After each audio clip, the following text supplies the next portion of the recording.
Hi everyone, welcome back, or welcome for the first time. Hello, hello, welcome to the space of Priya Vedi Reacts. So we are reacting to a Vesta Williams song called Congratulations, and this was requested by M. Alexander. So thank you so much, M. Alexander, for this. And I don't think I've listened to her before, of potentially, but she doesn't come like that on top of my head, so I'm like, maybe I haven't listened to her much. But Vesta Williams definitely does ring a bell. So potentially I've heard her her music sampled, maybe. But yeah, let's get into it. So Vesta Williams, congratulations. Okay.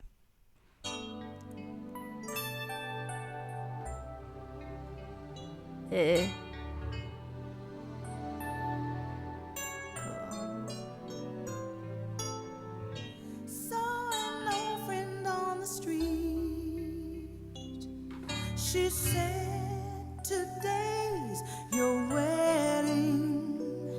My heart stopped, the tears dropped.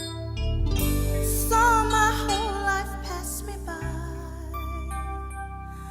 I had to see you, baby. I never ran so fast before. I rushed inside the chapel door. You were waiting all alone. You turned around and heard me call. Congratulations. I thought it would have been me standing there with you. Congratulations. I hope you're happy. Cause as long as I can breathe, you'll always be the one for me.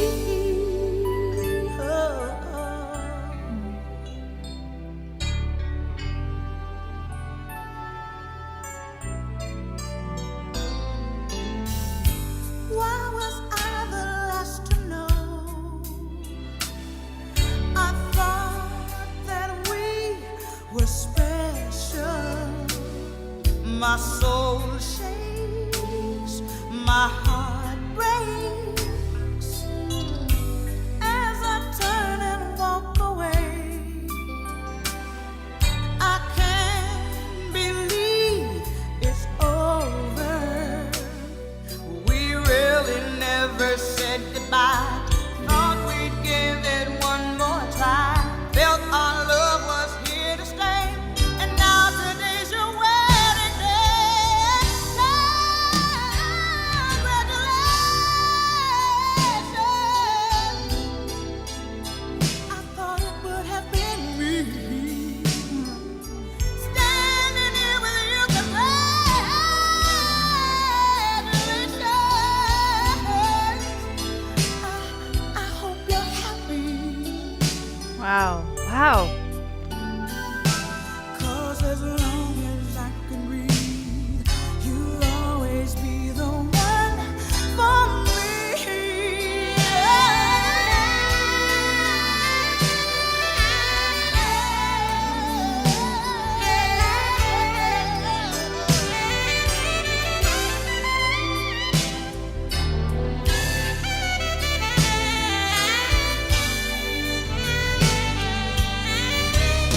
Wow. Congratulations, baby. Woo! Yeah.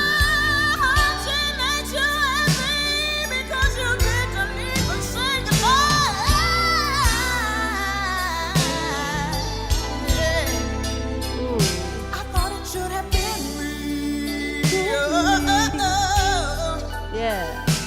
But as long as I can breathe, you'll always be the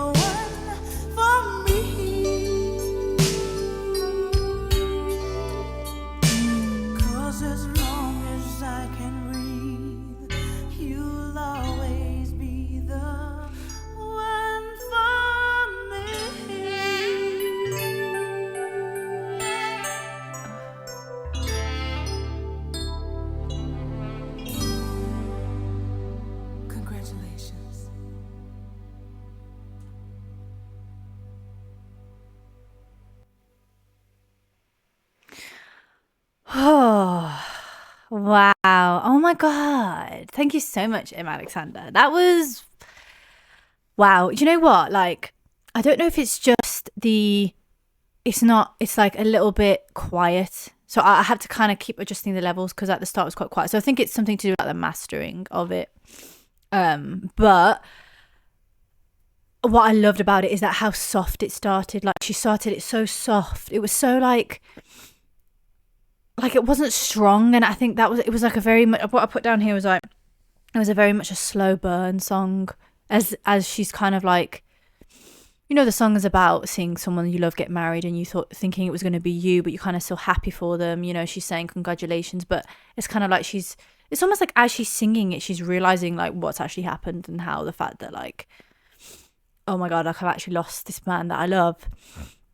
And she's kind of almost, you kind of feel that realization and that overwhelm of emotions kind of get to her as she's singing the song, because it kind of starts off really slow and it's just really sweet and like really like, congratulations, I thought it would be me, or whatever she said, you know, and then it's like boom, like right at the end she just goes crazy with the voice. I'm like, wow, I did not expect that, especially as the start. She kind of covers that very well. Like, I don't know how to explain it. Like, Your wedding, my heart stopped, the tears dropped. it's incredible how she does that, actually, to be honest. Like, it's actually quite amazing. Like, I'm actually like quite in awe of it, because Be the one for me. she has got quite a soft voice though, and she does kind of her voice sits quite breathy and quite light. But then there's parts of it that's quite deep and quite soulful, and it's like you just don't expect it to bring that.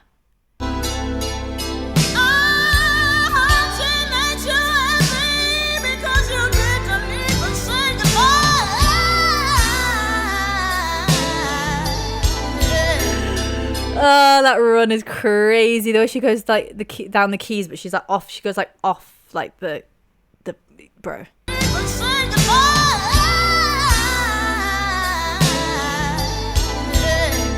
See what I mean? Like, I was not expecting that because her voice is so sort of like breathy and like.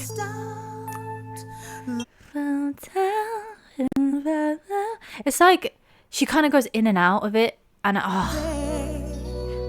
I never ran so fast before. I rushed inside the chapel door. You were waiting all alone. You turned around and heard me call. Congratulations.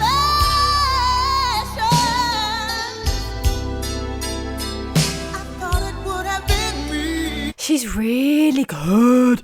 She's really good at, like, that's what admires me about hearing these kind of singers as a singer myself. And I'm obviously recording music, and I'm like wanting to improve the way that I express emotion in a song. And I feel like a lot of that, obviously expressing emotion, is how you change your voice and shift your voice on the lyric that you're singing. And she really does that so well. Like the areas where she's talking very softly, she's like, and then she's able to kind of like bring that intensity to the parts where she wants to emphasize and that speak on the emotion, and that it's just incredible to me. I feel like she does it so well. And to be fair, she does actually do the beltiness and like the ness at the beginning. I was thinking it was only at the end, I don't know, but yeah, like the way that she shifts between lyrics and between the feeling and the breathiness to like the loud beltiness is insane.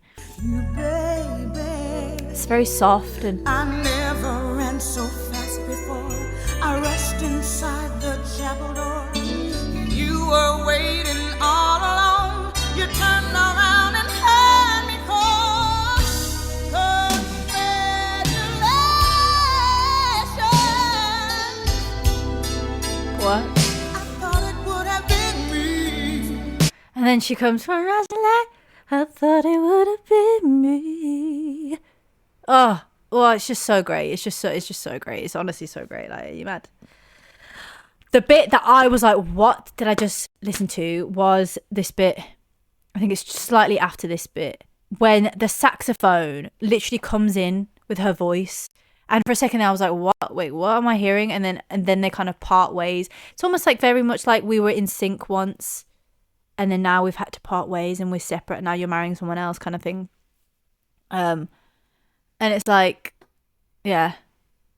You'll always be the one for me.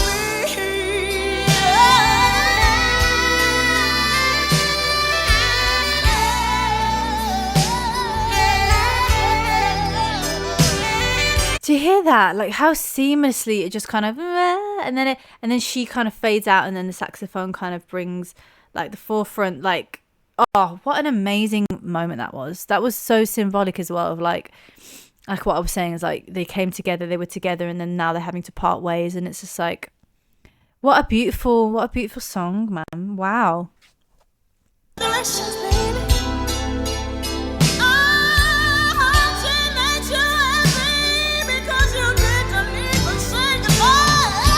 And you know what I love is that like she went off there a little bit, and that's what I love. It's like the lack of I've said this in so many of the songs that I've done like from this era, because a lot of them, they don't really care so much about, obviously her voice is perfect, her voice is amazing, I'm not saying that she's not, because that's what brings the soul, is that she's actually in tune and she's able to sing the song that sounds nice to us. That's important, obviously, for a singer to communicate the feelings is for it to sound nice, obviously.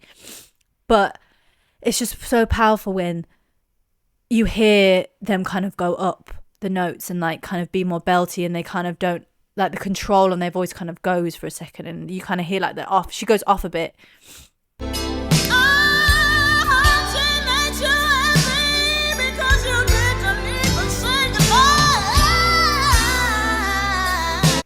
But then she brings it, and then she brings it back. It's like that moment of like she goes off and like kind of sounds out of tune and it's a bit flat, but it's like quite amazing.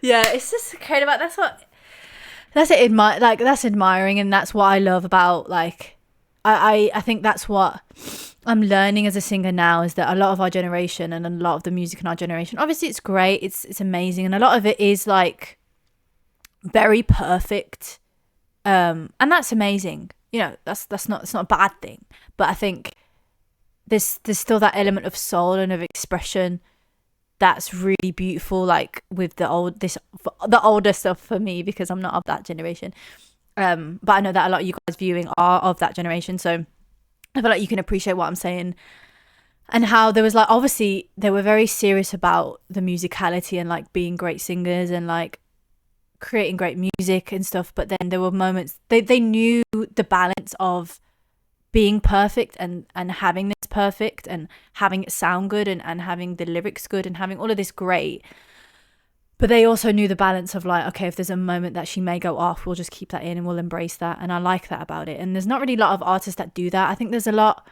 I don't really know if there's artists that do that. Like the only person that I can think of in my head of my generation is Beyonce. Like there's a song that she sings, is it off her Lemonade album? But it's called Sandcastles. And she sings that song, and there's parts of that song where she kind of like, she goes off. And obviously we know that Beyonce can sing, do you know what I'm saying? And we obviously can hear that this woman can sing, Vesta can sing. But it's just those moments of like imperfectness that kind of create this, okay, we're not just listening to a singer who's so perfect with her voice, like we're listening to a human being that has emotions, that has feelings. And at times those feelings get too much and her voice may not even be on point in those moments. And that's that like lack of perfection that I think creates that empathy and creates that connection with the song and creates that relatability, you know? And that's what I love about it. It's just amazing, absolutely incredible. So let's have a look at this song. What's it called? Congratulations. And I just want to have a little look at the context before I end the video. But I'm just, oh, she's so great, man. Like, what a great song, man. 1989. Okay, yeah, doesn't say the date. 89. So it's actually late 80s. Wow, it's just heartbreak, dramatic plot twists. Wow, it remains one of the most iconic and emotionally stirring songs of the late 80s urban contemporary era. That's so interesting. So, obviously, the song tells the story of a woman who runs into an old friend who mistakenly congratulates her on her wedding day. Oh, gosh. The narrator realizes that her ex boyfriend is marrying someone else. Oh my God, imagine that feeling. That's crazy. That's actually crazy. Um, yeah, I love this so much. Like, wow. So, 4-octave vocal range and congratulations served as her signature showcase, demanding incredible breath control and emotional range. That's what I'm saying. Like, you could definitely feel her range in this song. And like, obviously, if you guys do want me to listen to the or watch the video, make sure you send the link to the video. And if you don't send the link to the video, I will just look at the audio, because obviously sometimes when I do put the video, YouTube blocks it, and I do want to make sure that everybody on my channel can actually see me do the reaction, and I'm not just sending it to the requester, or I'm not just putting it on my Patreon, because I really do feel like I want people to be involved in the reactions that I do. So that's why I always do the audio if no one has specified, because I could see that there was some comments on the video, which I think would have been amazing to watch, but like I said, I don't want to risk it getting blocked, because the way I do my reactions, I literally watch it I just watch it all the way through, which I know that a lot of reactors don't do that to kind of save their channel and stuff like that, to make sure that it's not blocked. But that's just how I prefer to listen to it and how I prefer to react to, because I don't really like, especially the first listen for me, I don't really like to chop it up. I like to just go throughout the whole experience and feel the song. So yeah, that's my little explanation of why I don't do the video sometimes. But from now, I'm like, I might need to have to do the video, because I feel like it'll probably add to like the story a bit more. But still, that's what I'm saying. It's like, the song was made before the video, right? So that's why I always like to give props to the song first and the audio first, because I feel like when that already in itself tells a story without me even having to see anything visually, that's when I know it's a great song. Because I was imagining it, you know, she's kind of saying I was at the chapel door and this and that, and I was envisioning it, like I was in my mind. And I love when a song's able to bring that out of me and bring the imagination and bring the kind of moments of pain. And that's what I think makes a great song, is being able to tell a story without me actually having to see the story visually, if that makes sense. So amazing. What an amazing song. So it was routinely covered by contestants on singing competitions like Showtime at the Apollo. So it was a very impactful song, and she has 4-octave range. Like, you could definitely tell, that's what I was saying, like she has such a range in her voice. What a song. Amazing. Absolutely amazing. She was backing vocalists for Shaka Khan and Sting before launching her solo career. Wow. Well, she passed away, bless her, in 2019. 2011. Why can't I read? Oh, wow, 53. She was young, man. Yeah, she's, what an artist, man. Yeah. Amazing. And like, that's the thing, like backup singers, people that do backing vocals, like they actually have mad voices. Like, people think they're just backing vocals, but they actually sometimes can have better vocals than the actual lead singer, like in terms of the range and breath control, because they at times carry the song when the main vocalist, not saying that Shaka Khan, obviously we know Shaka Khan can sing, but just to let you guys know that like backing vocalists actually are very talented singers, you know, which I think you guys probably know anyways, but some people don't know that. And obviously they have to know every kind of harmony, they have to be on point. They're basically acting as the instrumental, you know, backing vocalist. That's their sort of role, is to provide, it's part of the instrumental, and the instrumental always has to be on point, in my opinion, because it carries a song, and then the lead vocalist can kind of be more free in terms of what they do. So yeah, wow, thank you so much, Emma Alexander, for this one. I'm really grateful. There's a lot to talk about on this one, a lot to learn as a singer myself, and to sort of take notes and implement myself in my own journey. So thank you so much, Emma Alexander, for requesting. And yeah, anybody has other requests, there is a link in the description. Also, I have a Patreon now where there is a fly around my office. So I have a Patreon now where I do post the videos on YouTube, as I've mentioned earlier, that are blocked. So I have a space for that now. So There'll be more sort of exclusive reaction videos there, deeper discussions into music, and also sort of insights into my own journey, you know, things that I've discovered on myself, sort of me trying out producing, sort of behind the scenes of my own process when I'm creating my own songs. So if that's something that interests you, then feel free to join via the link in the description. But thank you so much for requesting, Emma Alexander. Thank you so much to everybody watching. Till next time. Bye.